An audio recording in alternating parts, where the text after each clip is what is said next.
exactly, reading through. And if we found a contact, we would have to call and verify that they're still there and that they're open to receiving pitches. And if not that, we would actually go out and buy all the publications. We would watch the credits in the news. Who's doing these segments? Who's writing the articles? I remember I had an intern one year that we were launching a new RC car, remote control car, and I'm like, this is new to us. Go buy like 25 magazines and start reading the magazines and see who would actually cover this remote control car. Right. And so it really was a lot of really in-depth research to just find who to even talk to, just to even get the contact information. And I will say I'm very grateful for technology that has made that part of the job a lot easier. Yeah. But it's still like, even with kind of the shifts and the changes in the industry and how technology has facilitated that part of the job, the magic is still in finding the right person. So even with all of the contact tools and even with everyone on social media and kind of everyone's names out there and available with a simple Google search, it's still finding the person who can make the right connection for your brand is still part of the puzzle. Like, whether you're doing traditional media relations or whether you're doing influencer marketing, you're still looking for someone who can tell a really compelling story. So that part of the job, I think, is the same. How we discover and look at different people and find the right people to tell the story, that has really evolved. Hello, I'm Mike Ryan. I'm the Chief Networking Officer at PIMS, and welcome to our second season of Minutes with Mike. Now in my 33rd year at PIMS, I've had the privilege of partnering with companies both large and small, supporting their PR and marketing through customized fulfillment and distribution that delivers measurable impact on their brand perception, boosts positive affinity, and fuels their overall brand performance. And throughout my career, I've had the chance to work alongside many talented folks. This is their story. On this show, we'll sit down with some of the world's top marketing and business thought leaders to learn more about their success, how they got there, how marketing helped them achieve their goals, what strategies they used, and what inspires them. Please join me on this journey as we learn from those who are changing the way we think about business. So sit back, enjoy. You're listening to Minutes with Mike. Welcome, everybody, to Minutes with Mike. I am so excited today to have Donetta Allen. Donetta, welcome to the show. Thank you. Thanks for having me. Donetta is the president at Bobbie, which is obviously an influencer and creator marketing agency. We have so many things in common. And as I was creating the sort of dialogue that the questions I wanted to ask you, I was like, that sounds familiar. That sounds familiar. That sounds familiar. We know each other, of course, because you've been with Hunter PR for, was it 25 years? 25 years, yeah. Just hit my gold, no, I guess the quarter anniversary this year. So yeah, it's been a while. Are you wearing a gold watch? I'm not today. I've been doing this for 35 years myself, so we're a little bit of icons in that world that we've stuck with one company so long. But let's talk about you a little bit. So how did it start for you? Like when you were starting in PR, did you always plan on being in PR? Did you go to school for it? Was it more communications where people are like, you're so good talking to people, you should be in PR? Like, how did it all start with you? Great question. I went to school to become a medical doctor. So I was actually in my undergrad, I was taking chemistry and I said, I don't know if this is really what I want to do. And so I sat down with the course catalog when they were printed back when I was in college. They were printed course catalogs. And I just started looking at all the different majors that the school offered. I'm like, what is interesting to me? Where can I see myself?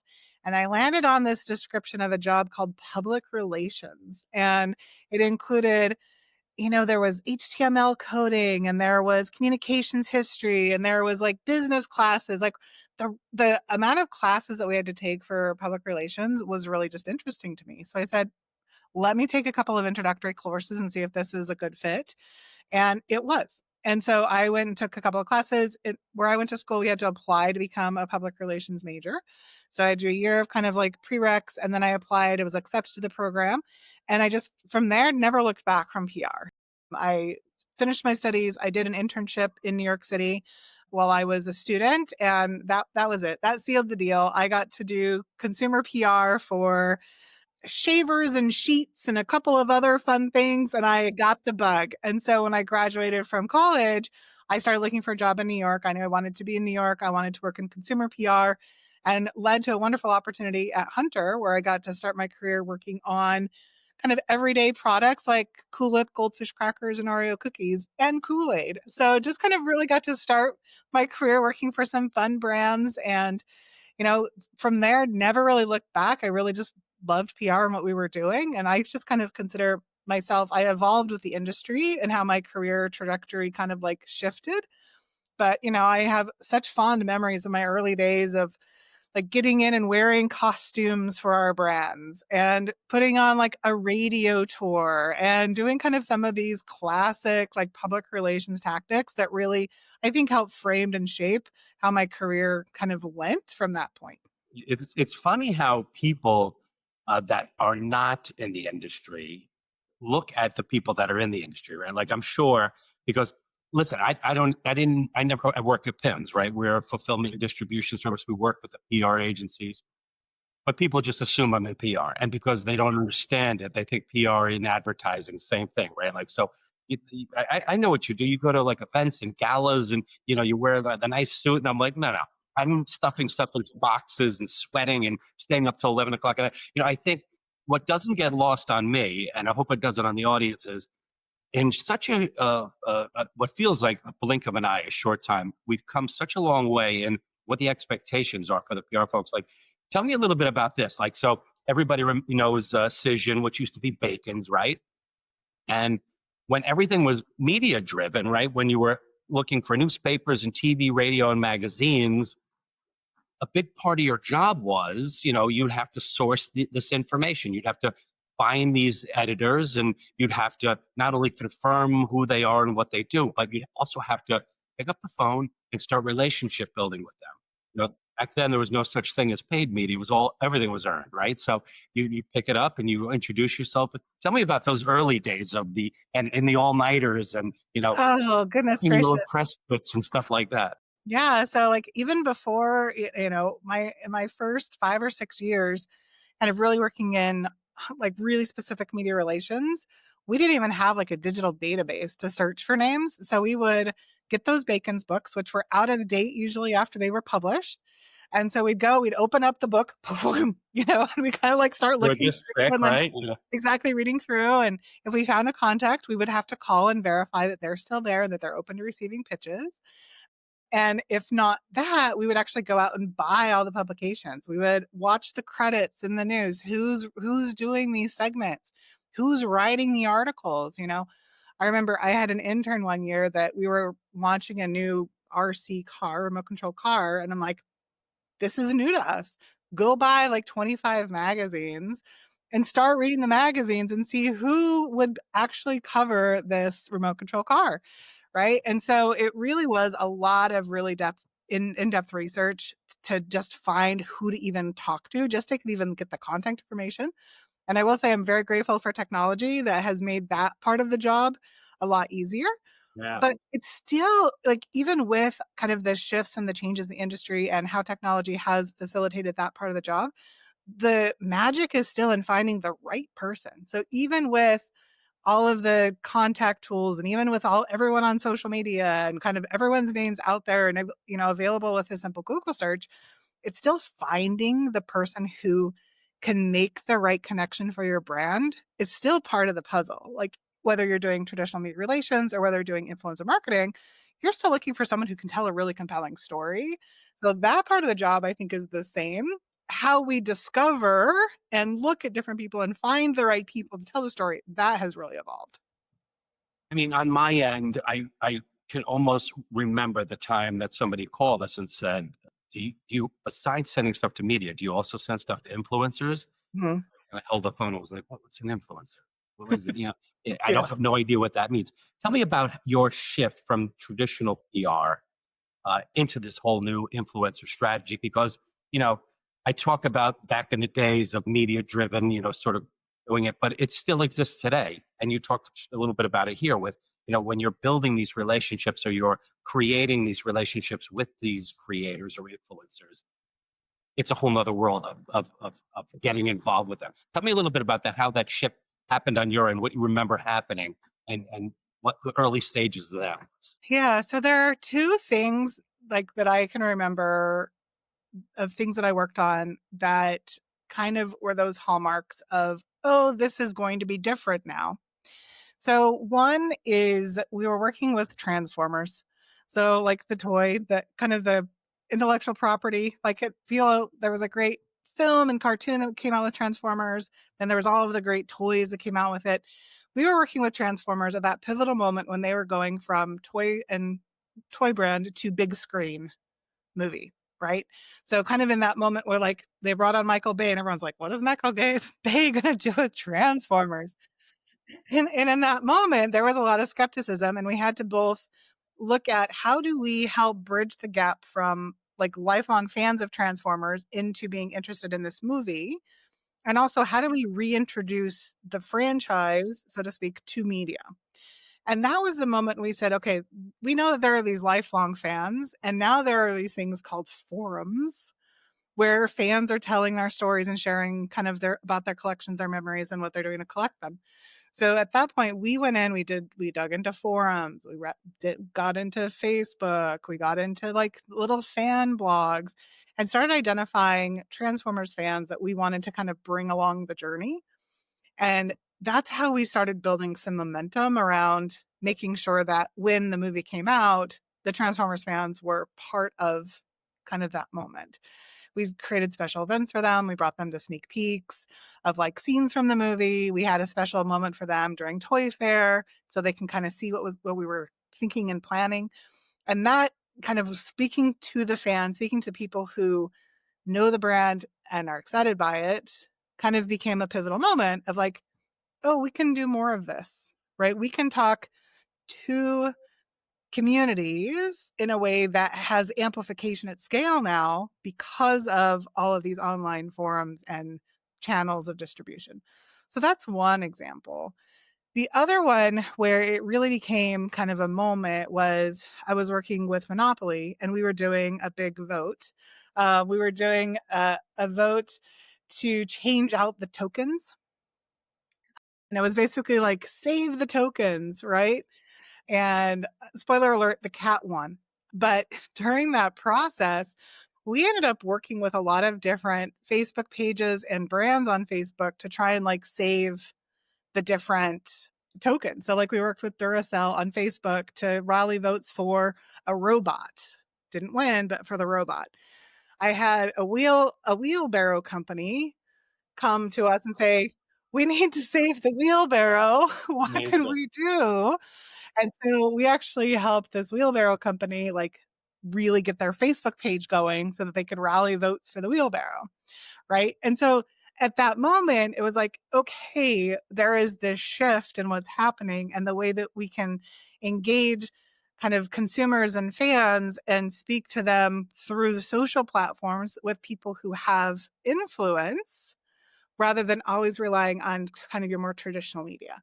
And from that point, that's kind of how my career shifted, was really focusing more on the social platforms. How do we get our message and really lean into more of the conversation and that social presence versus always leaning on traditional media?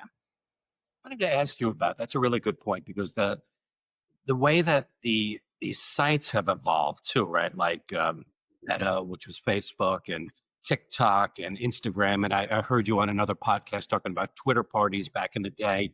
You know, knowing what platforms to guide clients onto, because there's also that age old theory, that my kids support it too, that, this age group travels with this. If you're on Facebook, you're on the older age group, and then there's Twitter, and then, the TikTok. Like, talk a little bit about the evolving of these sites themselves, like where you saw ones that were, sort of micro sites that just exploded. And I know now with TikTok Shop, that's taking on a whole new world, but maybe you could talk a little bit about that too. Sure. I mean, what I will say is there's a little bit of everyone on every platform, right? So like you've definitely heard people say like TikTok is only Gen Z. Not true. There's definitely communities kind of on every platform. What has been interesting is to watch and see how people shift and evolve with those platforms, right? So even today you'll find a bunch of people on Twitter. Is that, but is that what place where you want your brand to kind of like go and prosper and have great conversations? Some brands, yes, some brands, no. So really kind of as the platforms mature, it's all about wondering, like looking into, is our audience on this platform? Can we have meaningful conversation on this platform? That, or is there someone on the platform who can lead a meaningful conversation on the platform? Because Mm. it's not necessarily about making sure that, oh, we need to make sure that there 50% of the platform has our target audience. It's not really kind of how to look at that. It's, hey, I see 3 people on TikTok who are perfect for our audience. Their demographic information matches. Let's do 3 things on TikTok, and the rest of our efforts can be on YouTube. That's where our audience is, it's searchable, all of those kind of fun things. So, like shifting into the platforms, it's much more about finding who the people are and where their audience is versus saying this is exclusively a TikTok campaign. It's more about, can we talk to our audience on that platform? Who is the voice for us to talk to on that platform? And then shifting and molding appropriately. Great point too, because the creators themselves, these influencers, whether it's paid or earned, I heard you talking, and you had mentioned that I don't know what the statistical number was, but the majority of people that are engaging with influencers on these platforms consider them friends, Hmm. right? They are looking to them like the old school days of, you'd ask a friend, how does this shirt look on me? Or should I wear this makeup? Or why would you buy this toy? Or whatever concept you're including there. How do you see that evolving, right? Because it almost seems to me like these creators, which used to would beg to be a part of the different platforms that the brands are creating, are almost becoming their own brands themselves, depending on the size of the creator and the scope of what they reach out to. Maybe talk a little bit about the influencers, how you find the right fit, what you look for in an influencer, that sort of honest scope and that feel of being true to what they say. What flags go up when you're searching for an influencer that's right fit? Thank you for mentioning kind of the survey. When we launched Bobbie, we did a survey just to really understand how people are, like what their relationship is with the people they follow on social. And it was Gen Z who said, hey, 50% of Gen Z are saying, you know what, people I follow on social, those influencers, I consider them to be friends. And a lot of that is because of kind of how much trust and familiarity they have with these voices. So that's important for us to consider of if we're going to, as a brand, align with an influencer and work with them, whether that's in an earned or in a paid capacity, we want to make sure that their audience trusts them, looks to them for advice, appreciates the work that the influencer is doing, right? To kind of share messages. So things that we look at as we evaluate, is this influencer right for a particular brand or a campaign? We are going to look at their demographics. We always, there's lovely tools that exist. There are many of them that we could talk about that are able to help provide some analytics and really help us break down what the demographics are of a particular influencer. So we talk about, is this our audience? That's one of those things we look at. But we also look at, what are the topics? What does this person talk about? And how do their followers respond to those topics? Is this something that they repeat? If so, they become kind of like a expert, right, in their particular field, which is great. We love to see that. We look at, yes, we look at engagement. We look at, are comments kind of on point, or are their comment section filled with really like non sequiturs? We really try to understand how tight that connection is between influencer and follower. And we look at, is there a cross platform opportunity, or is this person like only on one platform? We want to see how, and if they're on multiple platforms, is the audience the same? Do they react differently? Right? That's something for us to consider so that we might understand better if we're going to work with them across all platforms, if we focus our efforts on one. Because there are some great creators who diversify their content based on platform. So that's a consideration for us. We dig into kind of their history. What are they talking about? How is it gone? Are they brand safe? All of those kinds of things. One of the things that we do often look for is, have they already talked about our brand or product organically at some point in time? Just because that's a good indicator for us that they are a brand fan, and their audience would most likely be really open to them talking about additional things that are associated with the brand. So that can be especially helpful if we know that it is a kind of a complex conversation or message that I might have. Everybody I know, probably including my wife, everybody asks me the same question when it comes to being an influencer, because everybody thinks they have sort of what it takes to be an influencer. And maybe this is made up in my head as well. Is there like a numerical number that the brands sometimes look for in order to engage influencers? Because I know, there's macro and there's the big ones. Is there a number that they use when if somebody looks like they're the perfect fit and they have 1,500 listeners, viewers, is somebody like that not a good fit? Does the numeration sort of outweigh the fit? Like if they have a bigger following, does that sort of fit better, or is it more just the perfect person and then you grow with them as the brand grows? So part of it's going to really be, what is our business objective, right? As we are marketers, we do have an objective, and our objective is typically to drive conversions, whether that's subscribe, purchase, try, whatever the case may be. So depending on our business objective, we'll outline kind of an overarching strategy, because every brand needs some awareness. Every brand needs kind of some consideration. Every brand needs conversion. So we're going to look at where are we right now in reaching our brand objective and identify then which influencers are going to help us get there. And sometimes that means they have more followers because we really need to do an awareness play. So our budget might say, you know what, let's go really big. We're going to work with a couple of awareness driving influencers. We're going to go with bigger numbers because we just know they're going to reach more people. But oftentimes we are looking at more of the consideration. And consideration is just more like, let's make sure people know about the product. They might not buy right now, but we want them to really consider this product and have a really positive takeaway. In that case, we're looking for people who are the absolute best fit for the brand. And that could be across that follower spectrum. We are so happy to work with someone who's a great fit, who doesn't have 500,000 followers, but who has the right audience and who can really understands the brand and can help their followers understand the product or the brand itself. So followers, do they matter? End of the day, no, because I've seen a micro influencer drive just as many clicks to a product as I have a mega influencer. But they are sometimes considerations when we're looking at what our business objective is, so that we can really make sure that we're proving out that we're providing value to the business. I think, like you had mentioned, the authenticity of the personality that's doing it comes across. Like the people that are truly loved, or the people that everybody talks about, are the ones that are absolutely authentic in the way that they talk about these brands, which bring people in.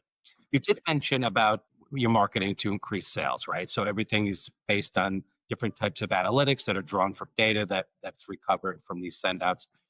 Tell me how you specifically, or Bobbie, or when you were with Hunter, how that works. How does that engagement work? I know there are services that give you the opportunity to go in and sort of gauge the ROI, or if you're setting KPI, whatever you're trying to do for the different brands. How do you go about setting up the proper resources in order to engage to the brand exactly what it's bringing to them? Sure. So there's a couple of things that we do, right? Obviously, in any program, we're going to set KPIs that we know will help us reach that business objective. And sometimes that is just purely clicks. How many clicks can we drive to a website, right? And then we look at what that conversion is off of that. Sometimes we have a little bit more of, I'm going to call them the value metrics that are much more around, are we persuading people, right? Are we actually changing opinions? Are we helping to shift perception? And when we're looking at those kinds of metrics, we'll do something more like a brand lift study, right? We want to understand how people think and behave after they see influencer content. And for some of the work that we do where we're looking to shift to like increase trust or shift perception, that becomes a much more important metric for us than total views. Like we need to look at kind of that full comprehensive package as far as our reporting. I know there is definitely conversation around looking at the estimated media value of an influencer post so that we can more closely compare them to like a paid advertisement. And I don't think that necessarily offers the best measure of the performance of an influencer, because there's so much else involved in an influencer presence. It's that relationship. It is kind of that, also that just the long term and long scale life of content. A paid ad goes on, it goes off. Influencer content that's in the feed, it could come back around months later. Like I was on TikTok last night and I was watching a piece of content and I'm like, is this new? And I looked in the comments, like all the comments are from July. And I'm like, oh no, this is something that's come back around. So lots of things to consider. But the key thing when I'm thinking about making sure that we're proving out value is setting really strong KPIs and then mapping our measurement plan to those KPIs so that we can prove that out at the end of the campaign. How important is it to brands, in your opinion, when sending things out to influencers, using things like custom packaging, which may, heighten that grand reveal that everybody's looking for on there. Brands sometimes love it and just go all in on it. Others push back a little bit because the sustainability factor, right? They want to make sure that they're not, sending. I love that plug. Thank you very much.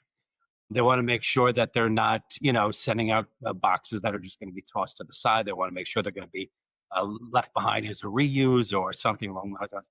Tell me a little bit about your sort of world in that and your feelings on, you know, doing things like custom packaging or these add-ons, and how your clientele along these years have felt about things like sustainability and making sure that, the core values of the brand is represented on these distribution things. Sure. So I think we're seeing kind of, I would even say, the resurgence of what influencers are calling PR, right? So it really is kind of an interesting way that a send out a gift kind of has evolved. And now for influencers, it is a mark of growth and progress. If you start to receive PR packages, these mailers, you're making it. People are paying attention. You're on someone's radar. It means that your star is growing, so to speak. So for us, it is important because we want to be part of that conversation. We want to recognize when influencers are growing, when we find people who are a good brand fit but aren't quite ready for sponsored content. That becomes a really strong gifting moment. And there is, like, to your point, there is going to be times when we can just send product because we know that they asked for it. They've shown that they will just open a package and use it. When we are introducing a new product and we really want to make a splash, that's when we're going to lean into something that's really custom. When we just have this, this interest that we know, we have this feeling that this is going to go somewhere, we want to make sure that it becomes truly this unboxing moment. I want to be the only box that's being unboxed in a piece of content. I don't want to be one of 27, right? Those are the moments when I say, let's lean into a custom mailer. What can we do? How can we make this feel like a special moment for the people who are receiving this? And I know we just worked with PIMS a couple weeks ago on a package. We were introducing a new Kindle. They were launching the Summer I Turned Pretty custom case with Kindle. And we said, this is a moment. We're coming in on the season finale. This is a huge brand moment, a huge fan moment. Let's create kind of an over-the-top box. And we created this big box. We had like custom top, custom inside, kind of over-the-top stuff inside the box as well. And I will say that is one of my favorite mailers I've done in years, because the reaction from the people who received this box was over the top. It was incredible. Just like squeals of excitement, appreciation for being recognized and being a fan of The Summer I Turned Pretty. It was, I finally have a Kindle. I can't believe it's also, along with one of my favorite shows. I think one of the videos, someone was like in tears just because they were so grateful to be recognized for their hard work and talking about the show. Like it became a moment because we created something really custom and use that as a way to kind of introduce something fun for fans. The question I was just going to ask you just answered it so brilliantly, right? Like, so we've worked with Hunter for years, and the fantastic work they do there. And again, congratulations on the success of Bobbie. It's all over the place. And, we're super excited about it here. And, in very short time, because you just launched recently this year, right? And it's just, the trajectory is just unbelievable. So congrats to you and your team. I was going to ask you, with all these considerations, like how do you judge success on one of these pieces or one of these plans, or watching one of these little babies that you've created come to life? And I think you just hit it on the head, right? Just the excitement around the story you just told that I just listened to about, how it went from here to there. And then these people were literally in tears watching it. That's got to be, for the team that's worked so hard and, grinded out those hours that come up with these plans and threw them away, took them back and looked them over again. Like, maybe tell me a little bit about that internally. Is that how we're judging success? Yeah, I mean, there's several different factors that we look at from a mailer. So if we're doing like an earned gifting mailer, we're going to look at one, what's the percentage of posting rate, right? So if we're sending out 20 mailers, if we get 10 posted, that's a 50% kind of posting rate. That's probably about average for most brands, is like between 50 and 60%. We want to hit 100 every time. So that's why when you're able to like work with your team and kind of evolve what those packagings look like and kind of like really create a fun unboxing moment, that's when we get much closer to that 100%. So we look at that. We're going to look at how many posts did we get, like that total volume of posts that we're able to drive. So for example, like the mailing I just talked to you about, one influencer posted 5 times, right? Which was amazing. So that proves tremendous value for us. We are going to look at overall kind of views. Like, so if someone's posting on TikTok and Instagram stories, we can or Instagram, we can see overall how many views their content is getting. That's going to be a good indicator of, did it resonate with their audience? Did it get picked up by the algorithm?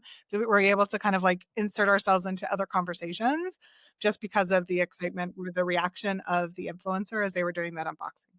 So those are all key factors. One of the other things that we have kind of been working on and refining is it's our own unique kind of measurement that we've put together.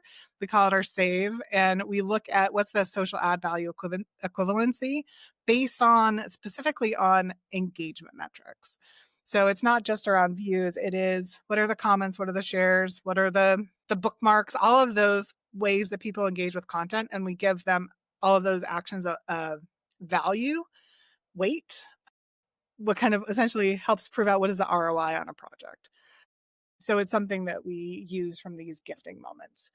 So a lot of different things to consider. One of the other projects we've worked on with your team, Mike, is we do some seeding for Amazon Publishing of their early release books, their ARCs, their advanced reader copies.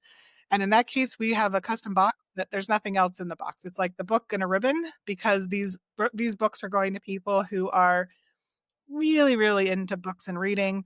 They want these books because it allows them to have a jump on the book before it's even published. And in that case, we're looking for, did they receive the book? Did they do a book review? Did they share more on like a Goodreads, right? Because we want to kind of see that whole book journey through.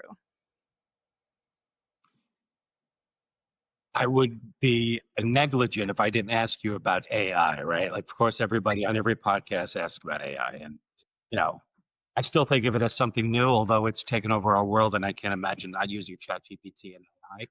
You have to look at it from a different perspective, and two things come to mind when I think about you and ChatGPT and AI, right? One, it being in this marketing world, everybody's using ChatGPT and AI, but nobody wants to say, I got this from ChatGPT, I got this from AI. Everybody wants to sort of make everyone feel like, no, it's my idea, my thoughts. They just cleaned it up a little bit for me. So you have to keep an eye on that, right? Two, you're responsible for the team that works for and with you. And on one hand, I have salespeople and account people that work for me. I'm like, you need to use ChatGPT and AI to do this, but you don't want to overdo it and do that. We want to keep this stuff, this personalized attention that we give clients, just that. There's a human touch to it that I think makes the difference between using this vendor or that vendor. On your end, it's probably the same, right? You want all the good that comes with it, but you have to be sort of staunch, and you're watching that everybody's using that tool in a correct way. Tell me your thoughts on how that's working out for you. Yeah, it's, to your point, it's definitely a crossroads, right? AI has definitely become an important part of our workflow and our processes, and we want to embrace it because we know that is going to be critical kind of moving forward. I think from our general work and how we are utilizing in influencer marketing is it's helping us to really streamline influencer identification because of just some great tools that offer up, hey, if you like this person, here are 10 more that you should consider.